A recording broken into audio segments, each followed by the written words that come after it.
It's Mr. Stu. It's so good to see you. I'm not sure about you, but I've been hearing about a lot of scary things. I've heard adults say some pretty scary things. And sometimes when I'm hearing all sorts of scary things, I like to escape to a story. I like to read books. And so I was wondering, since I've been hearing all those things and thinking some of those scary thoughts, I wanted to ask you if you might read a story with me. You will? Great. Well, I've picked out a story, if that's okay. It's called Malala's Magic Pencil. Malala's Magic Pencil. Let me show you.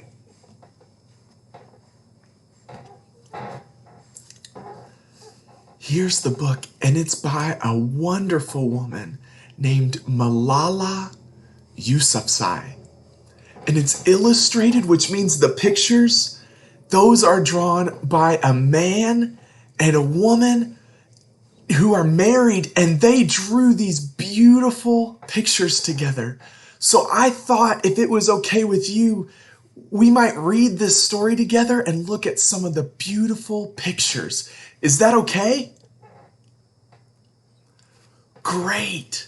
Let's read this story together. Malala's Magic Pencil. Look at some of the beautiful pictures. Malala's Magic Pencil by Malala Yousafzai. Illustrated by that team I talked about, Kerascoët. Do you believe in magic? When I was younger, I used to watch a TV show about a boy who had a magic pencil. If he was hungry, he drew a bowl of curry and it appeared. If he and his friends were in danger, he drew a police officer. The boy was a little hero, always protecting people who needed help. How I wanted a magic pencil too.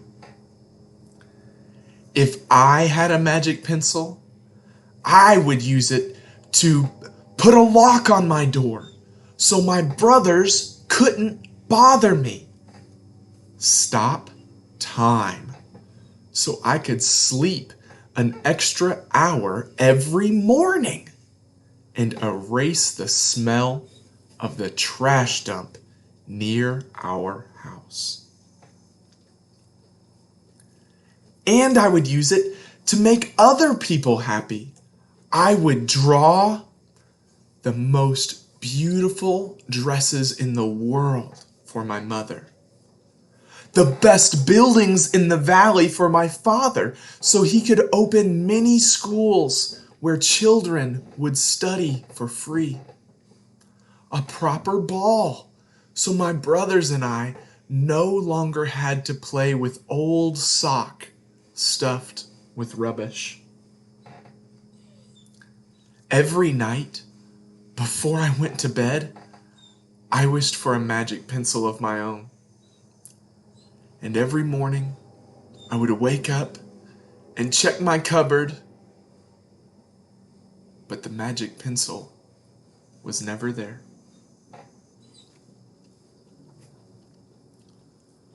One day, I was throwing away potato peels and eggshells at the dump. I was wrinkling my nose, swatting away flies, and making sure I didn't step on anything dirty in my nice shoes, when I saw a girl about my age sorting trash into piles. Nearby, boys were fishing for metal scraps using magnets on strings. When my father returned home from work, I told him what I'd seen. It made him sad. "Abba?" I said. "Yes, Johnny," he said back. I always liked when he called me dear one. Johnny is another language other than English, and it means dear one. Isn't that such a pretty word? Johnny. "Why haven't I seen that girl in my class?" "Because," he said, but he didn't finish right away. "Because, Johnny, in our country, not everyone sends their daughters to school, and some children must work to support their family. Those boys will sell the metal scraps they find. If they went to school, their families would go hungry. School was my favorite place, but I had never considered myself lucky to be able to go." My father had always said, "Malala will live free as a bird." Now I wondered how free I'd truly be. That night, I thought about families who didn't have enough food, and the girl who couldn't go to school, and even about how when I was older, I would be expected to cook and clean for my brothers because where I came from, many girls weren't allowed to become what they dreamed of. I knew then that if I had the magic pencil, I would use it to draw a better world, a peaceful world. First, I would erase war, poverty, and hunger. Then I would draw girls and boys together as equals. Oh, isn't that such a nice thing to be drawing? Over the next few years, instead of wishing for a magic pencil every night, I worked hard in school every day. I wanted to be one of the top students in my class. But soon, powerful and dangerous men declared that girls were forbidden from attending school. They walked the streets of our city now. They carried weapons. One by one, girls stopped coming to school. "Abba, where are all the students?" "They don't feel safe here anymore, Johnny." How could a few men stop all the girls in our valley from going to school? If more people knew what was happening to us, I thought, they might help. Wishing wasn't enough. Someone needed to speak out. Why not me? I wrote about what it felt like to be scared to walk to school and how some of my friends had moved away because of the threat they faced in our city. I wrote about how much I loved school and how proud I was of my uniform. Once I started writing, I didn't stop. I wrote speeches and traveled around my country sharing my story. I even talked to a reporter from a famous international newspaper. People actually wanted to learn about my life. I spoke for all the girls in my valley who couldn't speak for themselves. My voice became so powerful that the dangerous men tried to silence me, but they failed. And now my voice is louder than ever. Louder because people have joined me. And together we make a chorus, standing up for what we believe. We raise our voices for those in need.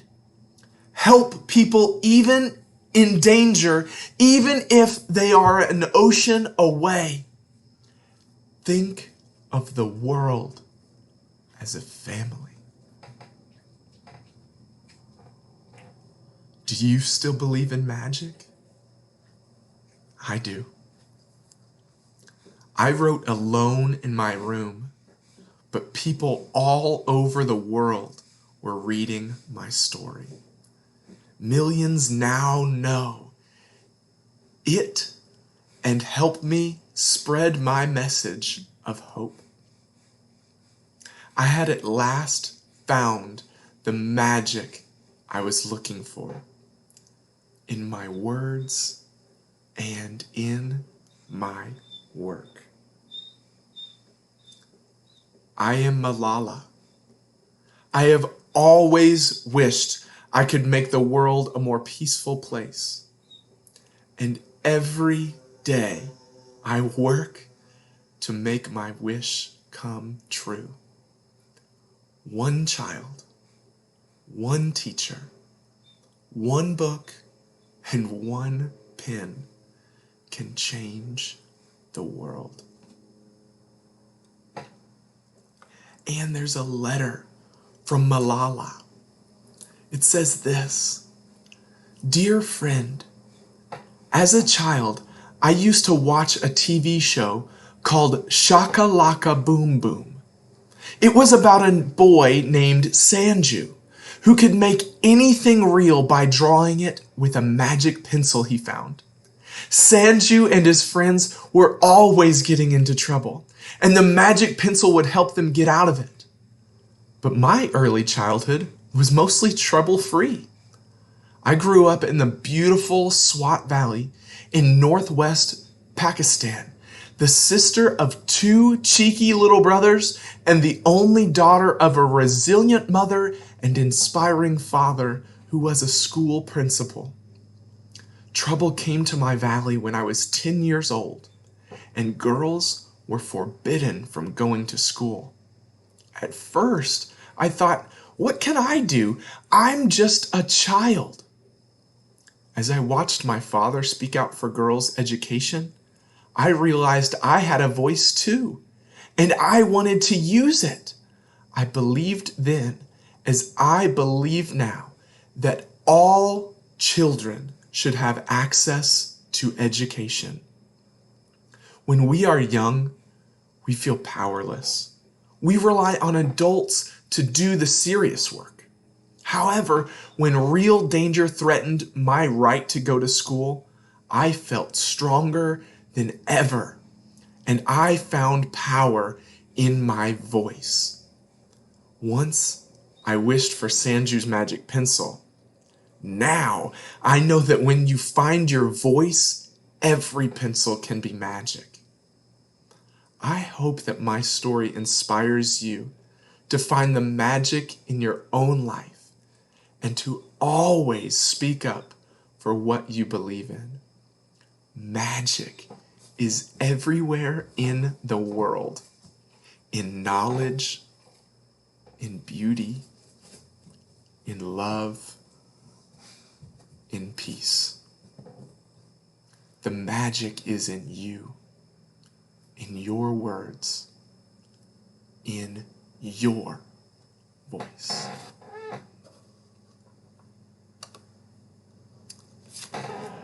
Wow, that story really helped me feel some really happy feelings. I hope that you feel maybe even just a little bit happier too. Thank you so much for spending a story time with me. You are so special, and you are so brave.